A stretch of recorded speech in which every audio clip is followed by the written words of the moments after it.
દારૂ વેચાતો હોવાના સમાચાર પ્રસારિત કરતા બુટલેગરો દ્વારા પત્રકાર પર જાન લેવા હુમલો.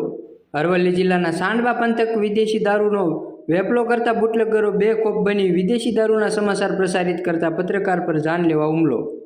હુમલાખોર બુટલેગર અને તેના સાથીદાર સામે સાંડવા પોલીસ મથકે ફરિયાદ નોંધાયાનું જાણવા મળ્યું છે.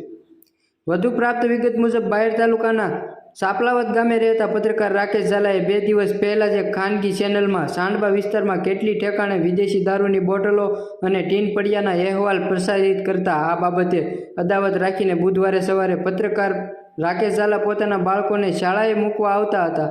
તે દરમિયાન સાંડવા બસ સ્ટેશન વિસ્તારમાં હોટલ અંબિકા આગળ જાહેર જગ્યાએ તે દારૂના સમાચાર કેમ પ્રસારિત કર્યા છે તે જણાવી લોખંડની પાઇપ વડે હુમલો કરી જાનથી મારી નાખવાની કોશિશ કરતા પત્રકાર રાકેશ ઝાલા ત્યાંથી જીવ બચાવીને ભાગી છૂટ્યા હતા. આ બાબતે પત્રકાર રાકેશ ઝાલાએ સાંડવા પોલીસ મથકે ગોવિંદસિંહ પ્રવીણસિંહ સોલંકી, ગોપાલસિંહ પ્રવીણસિંહ સોલંકી બંને રહે વક્તાપુર, તાલુકો વીરપુર, જિલ્લો મહીસાગર, યુવરાજસિંહ રહે છે મૂળિયા, તાલુકો બાયડ સામે જાન લેવા હુમલો કર્યાની ફરિયાદ નોંધાતા સાંડવા પોલીસે ફરિયાદના આધારે આગળની કાર્યવાહી હાથ ધરી છે. રિપોર્ટર જગદીશ સોલંકી, ડેઇલી સંદેશ ટીવી ન્યૂઝ.